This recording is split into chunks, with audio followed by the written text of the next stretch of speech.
Podcast earth business studies chapter training and development प्रशिक्षण एवं विकास। Heading हमारा चल रहा था कार्य से दूर प्रशिक्षण ऑफ द जॉब ट्रेनिंग। इसमें फर्स्ट पार्ट हमने कर लिया था, सेकंड पार्ट है सम्मेलन पद्धति या फिर कॉन्फ्रेंस मेथड। कॉन्फ्रेंस मेथड क्या होता है? इसमें हम आपसी बातचीत करते हैं जिसको मौखिक वार्तालाप कहते हैं। इससे हम समस्याओं का हल जो है वो लोगों को सुलझाया जाता है, समझाया जाता है। यदि ये प्रॉब्लम आपके सामने आएगी तो इसको आप इस तरीके से सॉल्व कर सकते हो।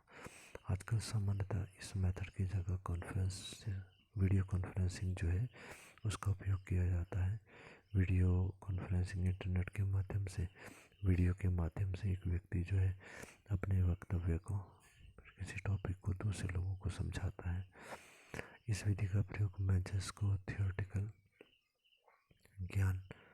नॉलेज, सैद्धांतिक ज्ञान में वृद्धि करना होता है। उन्हें किसी चीज़ के बारे में डिटेल में समझाया जाता है। सामान्यतः कॉन्फ्रेंस करने के लिए जो एक्सपर्ट्स होते हैं, विशेषज्ञ होते हैं, उनको अपनी कंपनी में नामांकित किया जाता है और वो किसी एक टॉपिक के ऊपर लेक्चर देते हैं। इस मेथड को कक्षा व्याख्यान या क्लासरूम लेक्चर्स भी कहा जाता है। अगला मेथड थर्ड हमारा है चलचित्र या फिल्म्स।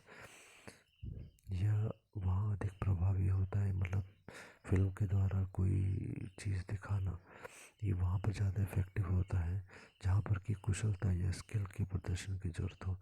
इस काम को आप कैसे करेंगे? तो मशीन को चला करके दिखाना है, ठीक है।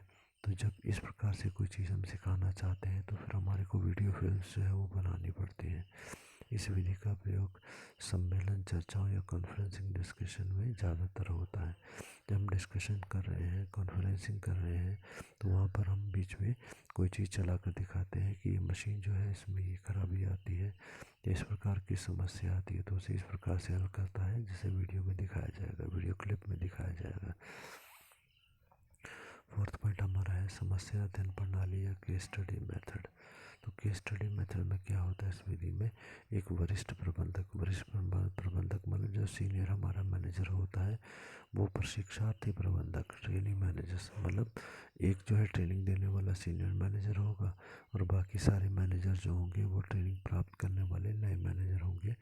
ये सीनियर मैनेजर जो है वो ट्रेनिंग मैनेजर्स को एक विशेष समस्या को सुलझाने के लिए कहता है और ट्रेनी अपने अपने अनुभव ज्ञान के आधार पर उस समस्या का हल निकालने की कोशिश करते हैं। फिर जो सीनियर मैनेजर है उस टॉपिक पर चर्चा प्रारंभ करता है, उनके बीच में चर्चा करवाता है और अंत में उसका सर्वसम्मत समाधान, मतलब एक ऐसा सॉल्यूशन ढूंढने की कोशिश करता है जिस पर कि वो सभी तैयार हो जाएंगे, जिसको वो सभी एक्सेप्ट करेंगे। ऐसा सॉल्यूशन खोजने की हम मदद करते हैं उनकी। और समस्या समाधान के लिए किए गए प्रयासों में अगर कोई गलती कर रहे थे, मान लो कि बहुत सारे लोगों ने अलग अलग कोई प्रॉब्लम को सॉल्व करने की विधियां बताई, फिर हम बताते नहीं ये इन विधियों में से ये वाली विधि सबसे अच्छी है, और जो आप लोग तरीके बता रहे थे उन तरीकों में क्या क्या त्रुटियां या क्या क्या कमियां थी वो भी हम उसमें समझाते हैं। अगला हमारा है कंप्यूटर मॉडलिंग। तो ये कंप्यूटर पर आधारित ट्रेनिंग होती है जिसमें ट्रेनिंग की कुशलता को बढ़ाने के लिए, उसके कौशल को बढ़ाने के लिए, उसकी विशेषज्ञता को बढ़ाने के लिए कंप्यूटर का प्रयोग किया जाता है। सामान्यतः इस विधि का प्रयोग वही किया जाता है जहाँ ट्रेनिंग बहुत ज़्यादा जोखिमपूर्ण, रिस्की और महंगी होती है। एग्जाम्पल के लिए आर्मी में ट्रेनिंग हम दे रहे हैं कि टाइम बम जो है उसको कैसे प्रभावहीन किया जाए, कैसे उसे बंद कर दिया जाए। तो इसमें रिस्क है बहुत ज़्यादा कि ज़रा से अगर गलती कर दी ट्रेनिंग प्राप्त करने वाले व्यक्ति ने तो उसकी मृत्यु तक हो सकती है। इसी ये ट्रेनिंग हम कंप्यूटर के माध्यम से ही उसको देते हैं। अगला हमारे को दिया गया नियोजित अनुदेश या फिर प्रोग्राम्ड इंस्ट्रक्शन। इस विधि को सबसे पहले जो था पॉल पीएस ने दिया था। तो इसमें किसी संक्षिप्त घटना, मतलब छोटी सी कोई जो केस उनको या घटना उनको दी जाती है, ब्रीफ इंसिडेंट्स पर विचार विमर्श किया जाता है। Same as in the case of the case study, जैसे केस स्टडी में हम लोगों ने ऊपर पढ़ा है, समस्या अध्ययन प्रणाली में हम लोगों ने पढ़ा। केस स्टडी में क्या था कि हम लोग एक पूरी बहुत बड़ी समस्या को डिस्कस करते थे, बहुत डिटेल में डिस्कस करते थे। यहाँ पर एक छोटी सी घटना के बारे में ही डिस्कस किया जाता है, बस ये मेन डिफरेंस है।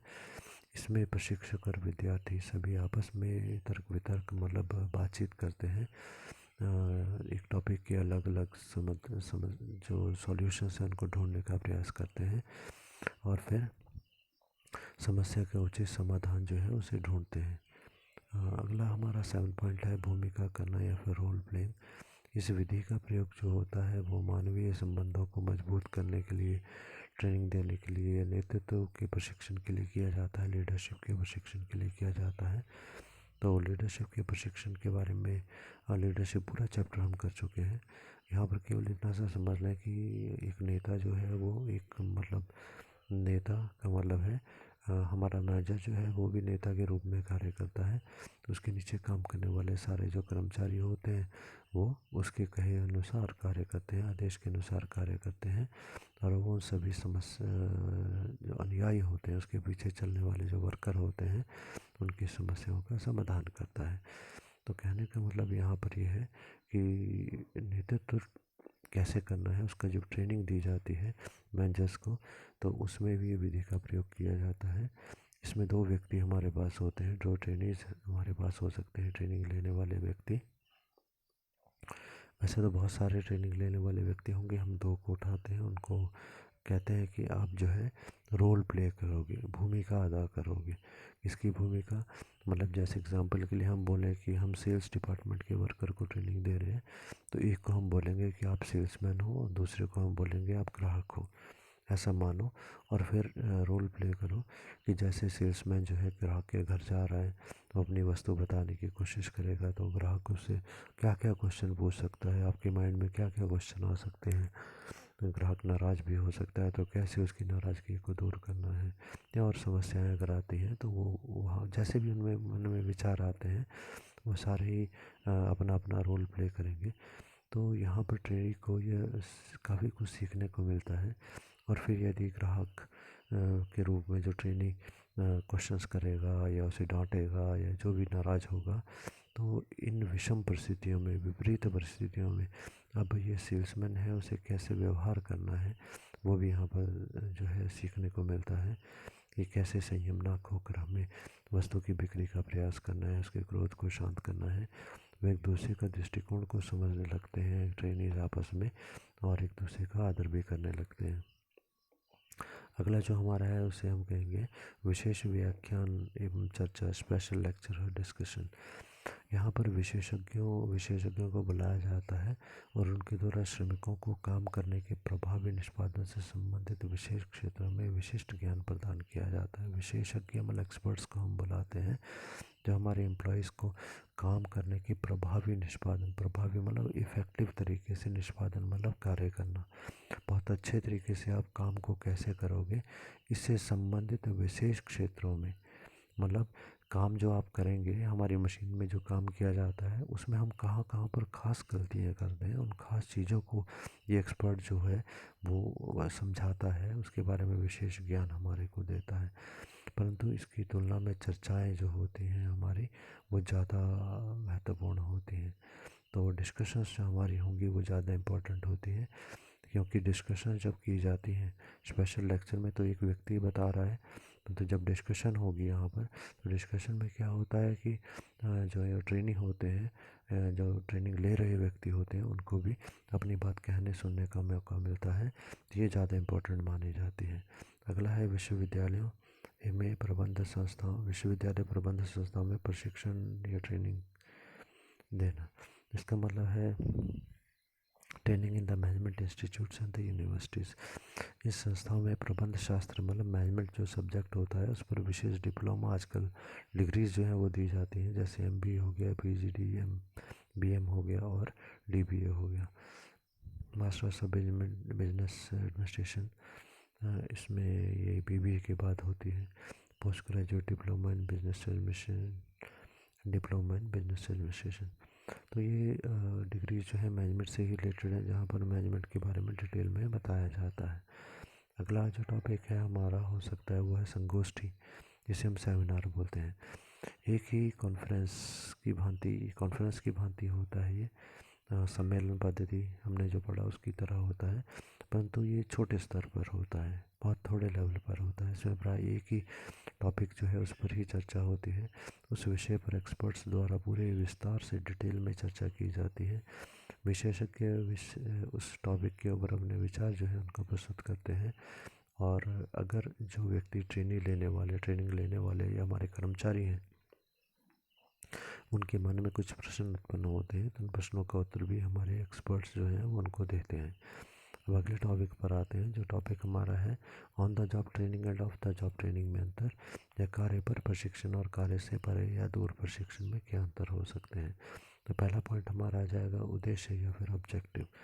उद्देश्य क्या होता है, तो ऑन द जॉब ट्रेनिंग के कार्य पर प्रशिक्षण का उद्देश्य होता है काम सीखने के साथ साथ आय भी प्राप्त करना। क्योंकि ऑन द जॉब ट्रेनिंग में क्या होता है, जहाँ पर वो मशीनों पे काम कर रहे हैं वहीं पर उनको ट्रेनिंग है, उन्हें थोड़ा सा काम हम सिखाते हैं और वो कहते हैं भाई काम करो, ताकि थोड़ा बहुत उत्पादन भी चलता रहे।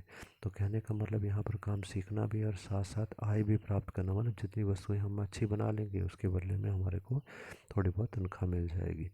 कार्य से दूर प्रशिक्षण की यदि हम बात करें, तो यहाँ पर वस्तु बनाई नहीं जाती, आय पर ध्यान नहीं होता है, सारा ध्यान हमारा कहाँ होता है, काम सीखने पर केंद्रित होता है। The full focus is on the learning, whereas in the case of on the job training, the object was to learn and earn side by side. Second point is knowledge, ज्ञान सेकंड पॉइंट हमारा है। तो on the job training में देखें कार्य पर प्रशिक्षण में, इसमें ट्रेनिंग, यहाँ पर हम ध्यान रखें ट्रेनिंग किसको कहा जाता है, जो ट्रेनिंग प्राप्त कर रहा है। ठीक है, ट्रेनर बोला जाता है जो ट्रेनिंग दे रहा होता है। तो ट्रेनी को व्यवहारिक ज्ञान अधिक, व्यवहारिक मतलब प्रैक्टिकल नॉलेज, मतलब काम करवा के अधिक दिखाया जाता है। व्यवहारिक ज्ञान अधिक और सैद्धांतिक ज्ञान कम दिया जाता है। सैद्धांतिक ज्ञान का मतलब थ्योरी। जब वर्कर को हम सीधा ही मशीन पर लगा रहे हैं तो उसका मतलब हम सीधा प्रैक्टिकली उसे काम सिखा रहे हैं। थ्योरी जैसे क्लासरूम में पढ़ाई जाती है, वहाँ थ्योरी थोड़ी बहुत ही बताते हैं, बाकी ज़्यादा काम प्रैक्टिकल चलता है। या the more of the practical knowledge is given in comparison to the theoretical knowledge. अब कार्य से दूर प्रशिक्षण की बात करें सेकंड पॉइंट पर, यहाँ पर सैद्धांतिक ज्ञान अधिक दिया जाता है और व्यवहारिक ज्ञान कम दिया जाता है। सैद्धांतिक ज्ञान अधिक का मतलब थियोरेटिकल नॉलेज ज़्यादा दी जाती है, और व्यवहारिक ज्ञान कम, व्यवहारिक मतलब प्रैक्टिकल नॉलेज जो है वो कम दी जाती है। क्योंकि हम अलग से एक कमरे में सिखा रहे हैं, वहाँ उसको थ्योरी ज़्यादा पढ़ा रहे हैं, मशीनें भी लगाई होती हैं, थोड़ा बहुत हम सिखाते हैं, पर मन तो मशीनें जो होती हैं वो पुरानी होती हैं, उन्हें बहुत अच्छे तरीके से वर्कर सीख नहीं पाता है। Here the more of the theoretical knowledge is given in comparison to the practical knowledge.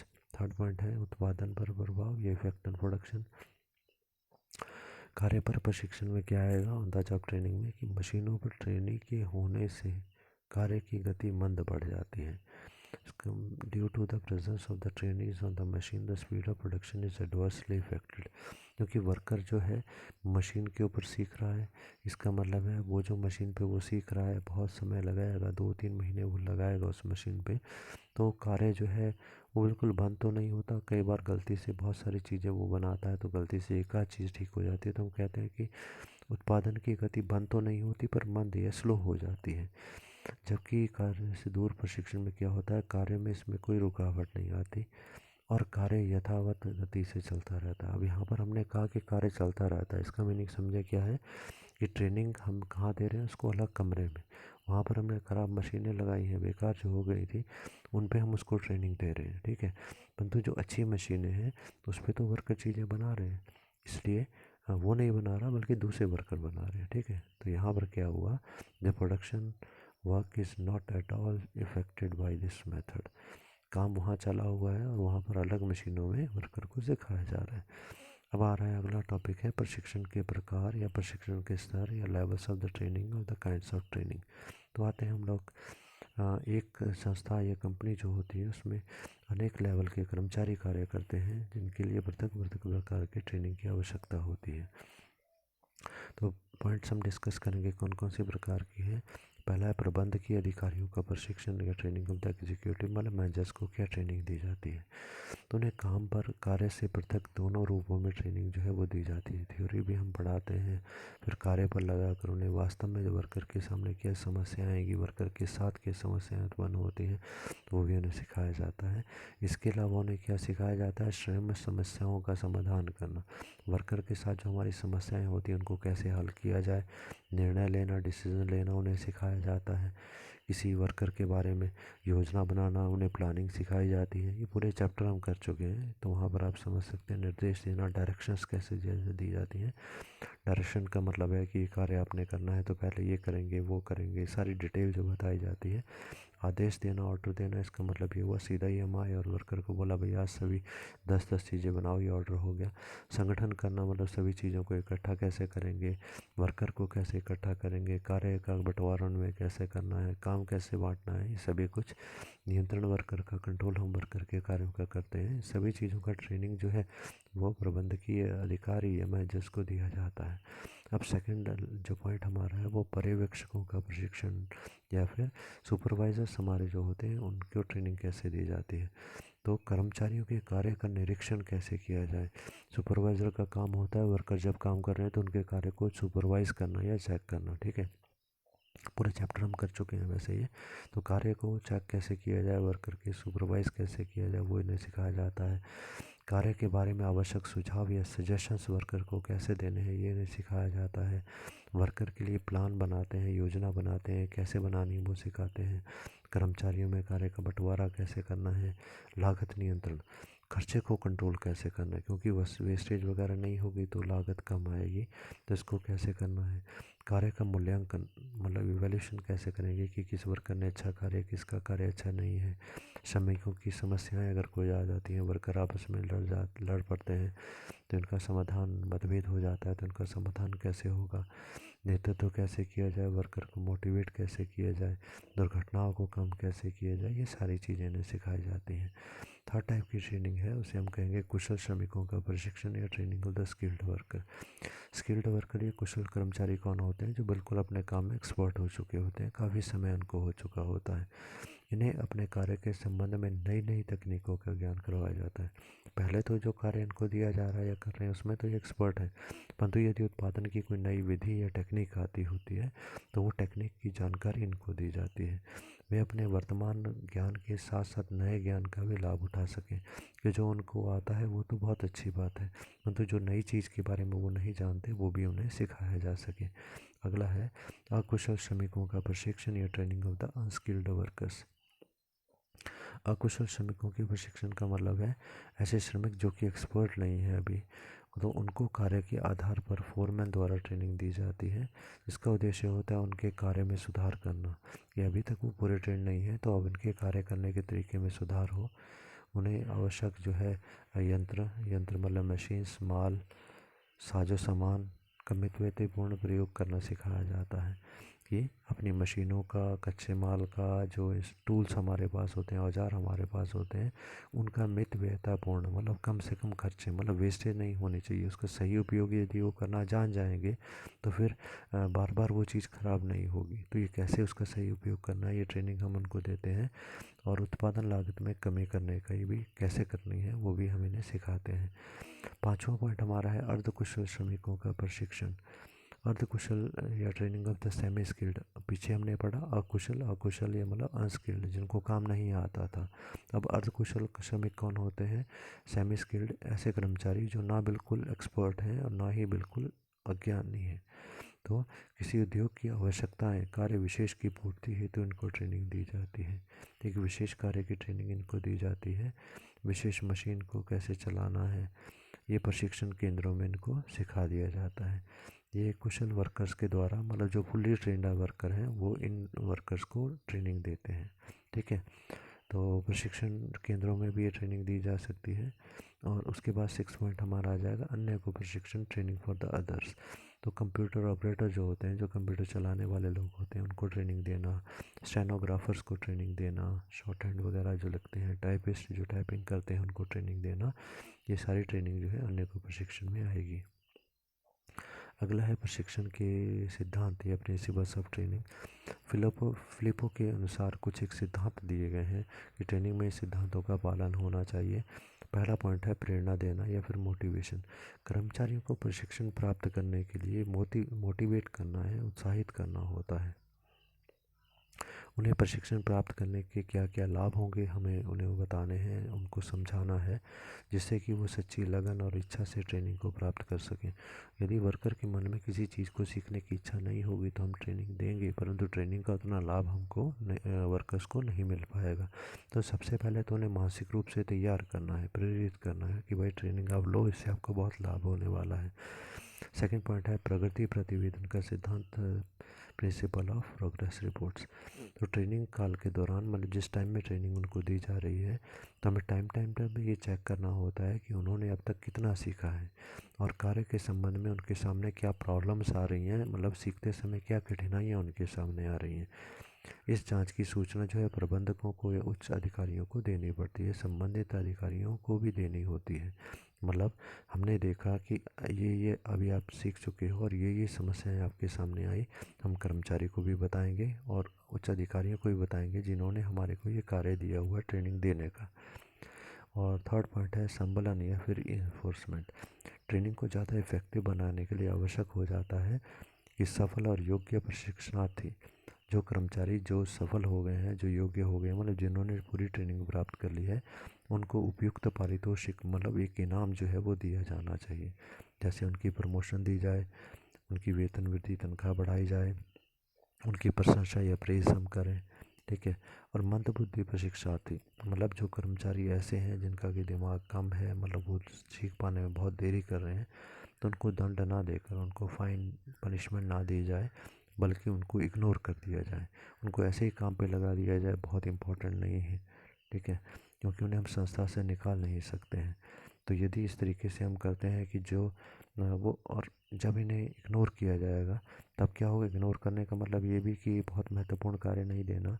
दूसरी बात है कि जब हमने अच्छे कर्मचारी जो थे, कहने का मतलब हमने क्या किया, जब ट्रेनिंग हुई तो जो योग्य हो गया, सफल हो गया, जो बिल्कुल सक्सेसफुल हो गया ट्रेनिंग में, पूरा उसने सीख लिया, तो उसको हमने प्रमोट कर दिया, मतलब मैनेजर बना दिया या कोई सीनियर पोस्ट पे भेज दिया। और दूसरा हमने क्या किया कि भाई उसकी प्रशंसा की सबके सामने, उसकी वेतन वृद्धि की, मतलब उसकी सैलरी बढ़ा दी। और दूसरे व्यक्ति को हमने इग्नोर किया, मतलब ना उसका इनमें से कोई भी लाभ उसको नहीं मिला, तो उसके मन में भी आएगा कि भाई मुझे भी ये लाभ मिले, मेरी भी तनख्वाह बढ़े, मुझे भी प्रमोशन मिले, मेरी भी प्रशंसा हो। फिर ये जो है ये नेगेटिव मोटिवेशन होती है, तो इससे वो अगली बारी ज़्यादा सीखने की कोशिश करेगा। तो ये मोटिवेशन के 3 सिद्धांत हैं। नेक्स्ट सिद्धांत हम नेक्स्ट टाइम करते हैं।